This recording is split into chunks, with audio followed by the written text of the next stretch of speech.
To boost our presence during the job interview, welcome Gosia, and I hope you are doing well. The stage is yours.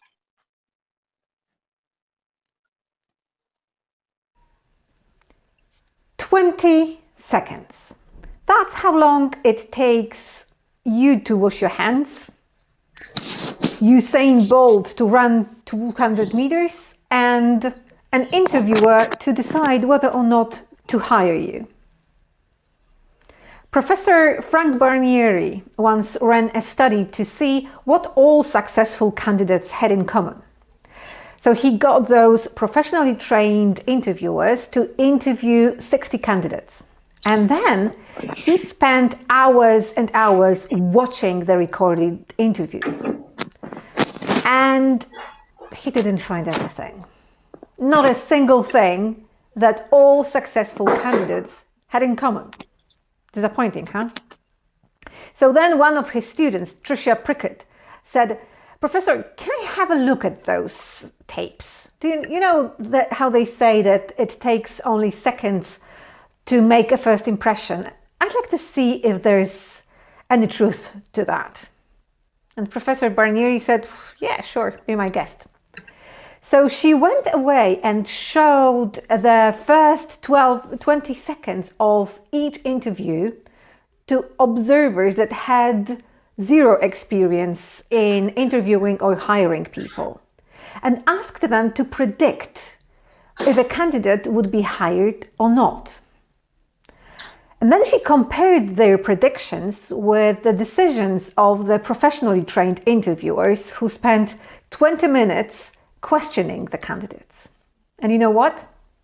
Based on the first 20 seconds of the interviews, the untrained observers predicted whether or not the trained interviewers would hire the candidate. First impressions matter, and interviewers, most of them, make up their mind about your skill, knowledge, and ability at the beginning of an interview. So what happens in those first 20 seconds? Not much. You walk in, you shake hands, maybe not anymore. Maybe you smile, you say hello, and you sit down. So what do interviewers want to see in those first 20 seconds? According to a Harvard Business School study, when someone meets us for the first time, they look out for two traits in us. And what they want to see is warmth and strength. Let's talk about strength first. And by strength, I mean confidence. And confidence is important because it makes the interviewer believe that you know your stuff, that you are competent.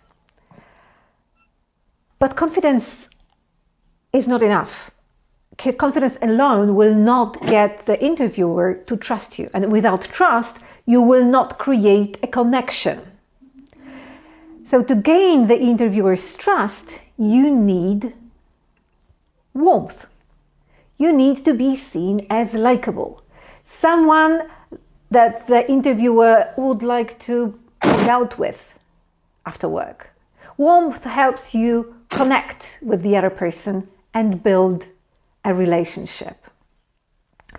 So to gain the interviewer's trust and respect, you need to project both warmth and strength and be part lion, part Labrador. And this is what a successful candidate should look like. So how do these qualities of strength and warmth show up? They show up in the way we present ourselves, in our body language. And now I would like to have a look at the nonverbal signals of strength and warmth. And we'll start with warmth cues, because we always want to get people to like us first, because people first judge us before we judge our message, anything that we have to say. So warmth cues are all the signals we send out when we like the other person. And the first one is smile. A smile is a great signal of liking. A smile warms people up to you. When you smile at an interviewer, you establish a connection and you become instantly more likable.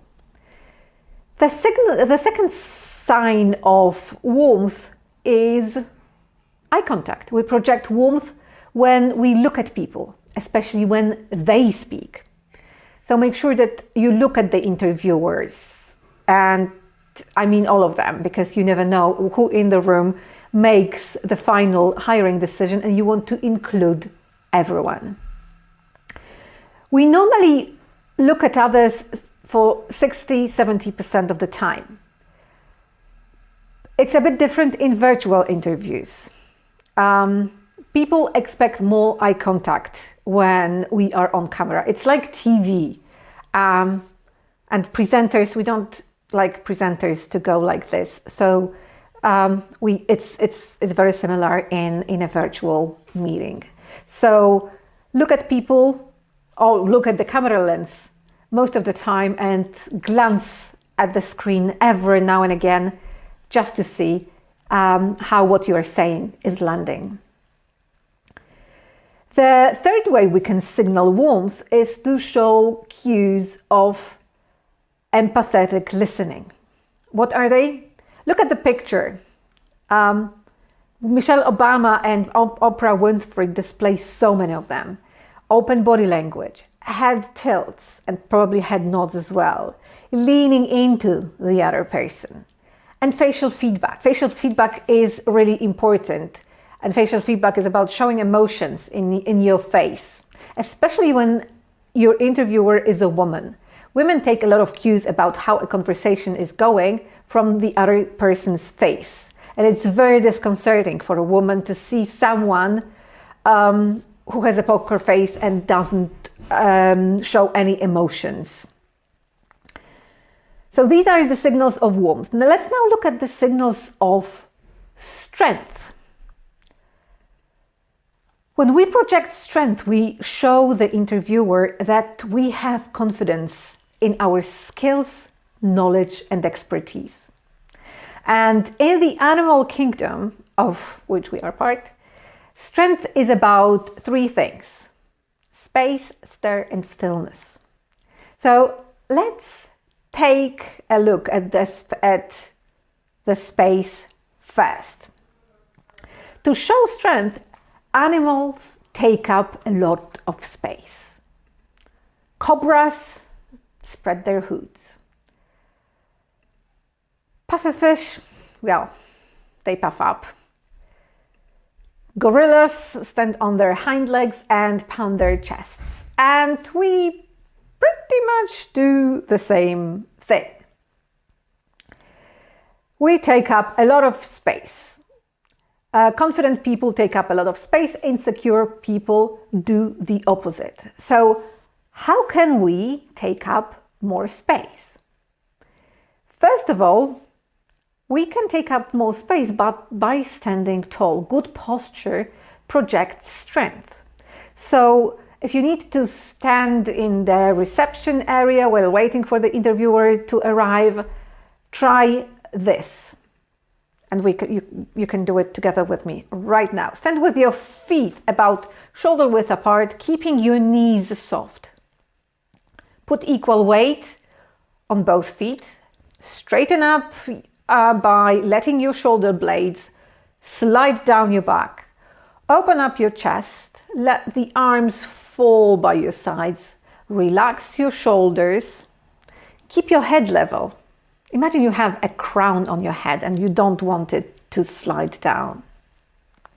This stance should give you a lot of gravitas and confidence. Now, if you sit in the reception area or indeed in your bedroom in front of your computer, you can take up space too. You can sit big, not just stand tall. So to do it, put your feet flat on the ground, shoulder distance apart, sit up straight, open up your chest again, put your hands on your armrests, or on your desks. Keep your head level and your eyes looking ahead into the camera. In virtual interviews, position your laptop so that the camera is at your eye level. And this way you will look at people and also fill the frame really nicely. Look at the difference between this, when I'm filling the frame, and when I move away from the screen. I instantly become smaller and less significant. So sit big and take up space in the frame. You can also take up space by moving with purpose when you enter the room. And it's very important how we enter the room, because this is the first moment people see us. And sometimes we enter the room like so. Is this the right room? Okay, it's the right room. And we sit down without looking at anyone. Confident people walk in as if every room is the right room. And as I said, it matters because the interviewers will start forming their first impressions from the moment they see you. Physical space is not the only space we can take up. There is also the space in time. We can take up space not just with our bodies, but also with our words. When we take our time to speak, when we slow down, when we embrace the pauses, we signal to others that our words matter and that we have confidence in our words. The pause, additionally, allows the interviewer to digest what we've just said, and it allows us to think about what we want to say next. There is a lot of power in the pause. Another way to signal strength is to hold steady eye contact. Eye contact is not just for warmth and liking, it's also for displaying confidence. And all animals, including humans, use eye contact to gain status. When two dogs meet for the first time, they always have this staring contest, don't they? And the first dog to drop the gaze practically admits that it's lower down in the hierarchy. Eye contact tells people how confident we feel in a situation. So it's important that you hold steady eye contact with the interviewer. And when you need to break eye contact, don't drop the gaze. That shows submission. Instead, just look to the side. The last thing that we can use to project strength is stillness. When we feel insecure, we fidget a lot, right? We pace up and down, we play with our pen, we play with our hair, we use a lot of self-soothing gestures like so. It's because repetitive movement and touch calms us down. But at the same time, it tells the interviewer that we lack confidence, that we are feeling insecure in the situation. So for those important moments, you need to learn to embrace stillness, especially in your head. When you need to show up confident, when you talk about your achievements, for example, you need to control your head. When we listen, we do a lot of this and a lot of that. But and it's great for empathetic listening. But if you do it all the time, people will think if she can't control her head, she probably can't control anything else. So be more still. Stillness makes you appear more confident and in control. Now, what I want to leave you with today is this. If you want to make an impact in a job interview, if you want to get the interviewer to like, trust, and respect you, you need both confidence and likability. To connect with the interviewer, project more warmth. And it's all about eyes, smiles, and empathize. So head nods, head tilts, and facial expressions, facial feedback. To show up as an expert that you are, remember to show up with confidence. Remember your space, stir, and stillness. Take up space both with your body and with your words. Keep eye contact and embrace stillness. Make it easy, in other words, for the interviewer to imagine you as a member of their team. Someone that they can trust with an important project and someone they can go to pub with. Good luck with your next interview.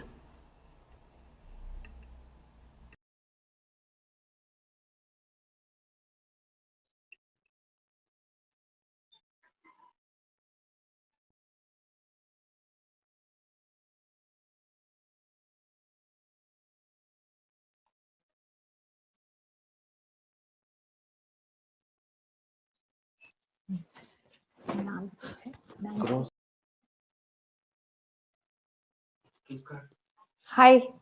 Thank you so much, Gosia, for this wonderful and interesting topic. Let's see if we have any question and answers.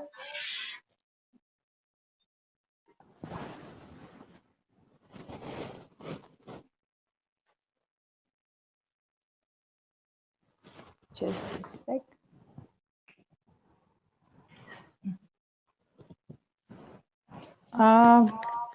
So the first question is, using hands while giving an interview creates a bad impression?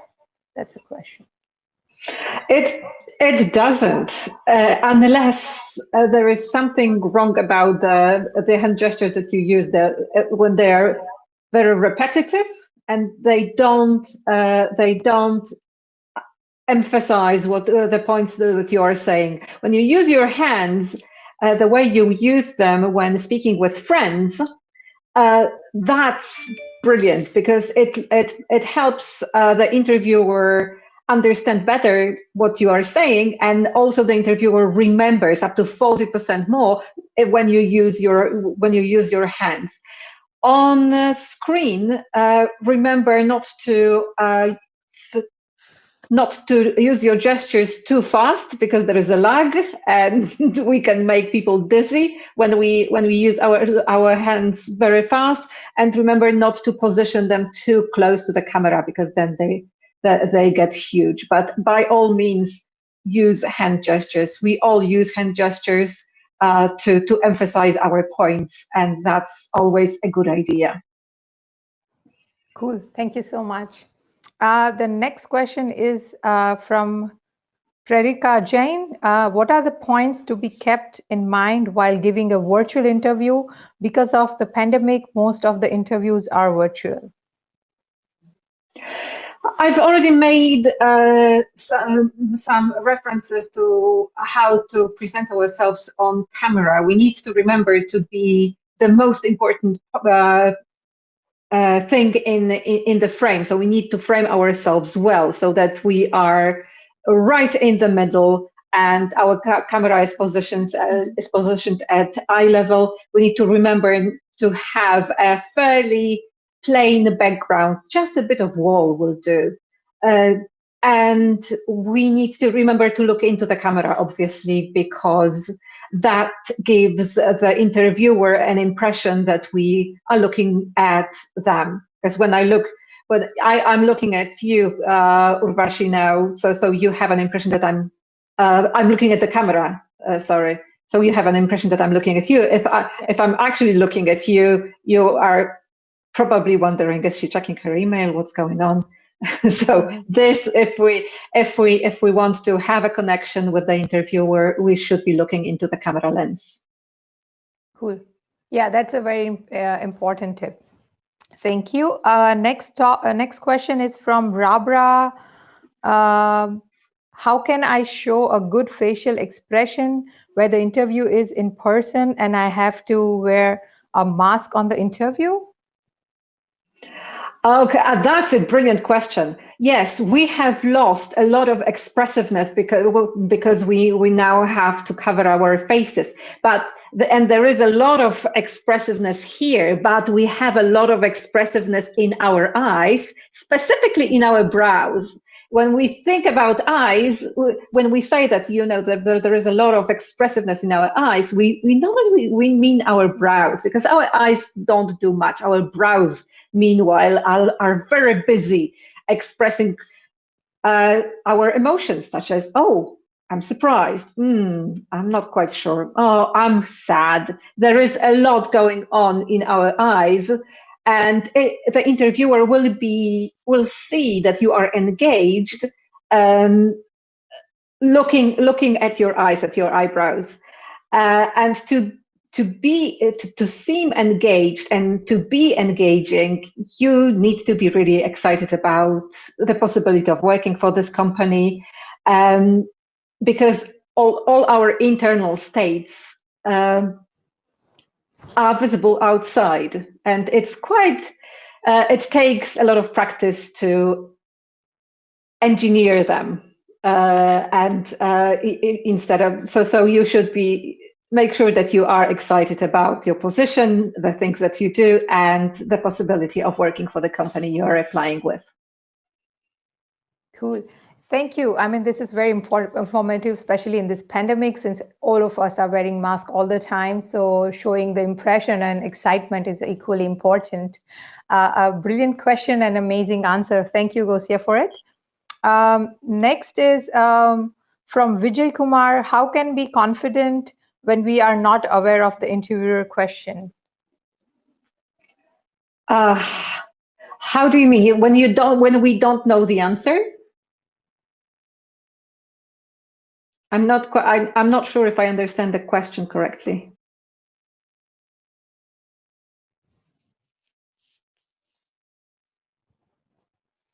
Hello. And if this is about what to do when we don't know the answer to the question, the best way is just to say, I'm afraid I don't know the answer to this question. And people are afraid to do so, and but unnecessarily. There is a lot of power to admitting that, I'm an expert in my field. I know my stuff, but this one thing that you are asking me about, I don't know the answer to this question. And nobody knows all the answers, and people don't expect you to know everything. So instead of trying to blag your way through, that will make you really nervous. Just say with confidence, I'm afraid I don't know the answer to this question. It's fine. Yeah, I think just to be true to yourself, I think it's equally important, and this is really a good advice that you have given. Last question from my end is that what is a general mistake people make during the job interview? What is this one thing that you would say based on your experience?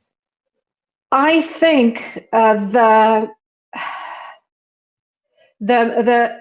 biggest mistake people make is to concentrate on showing up as a very confident person only, and I touched upon it in my talk.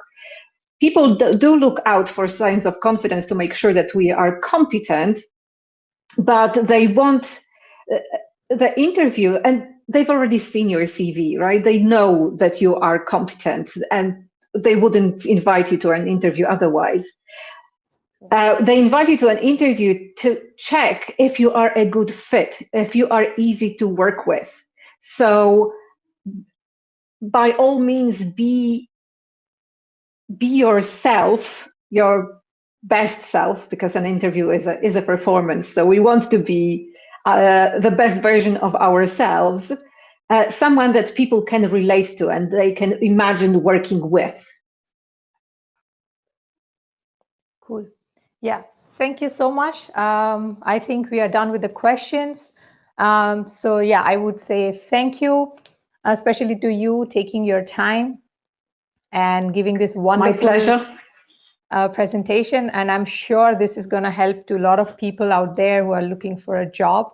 And the points that you have mentioned are really, really important. I think in this pandemic, especially the few points are really, really going to help a lot of people to achieve what they want to achieve. So I would genuinely saying thank you to all of you, and also special thank you to Gosia. Thank you.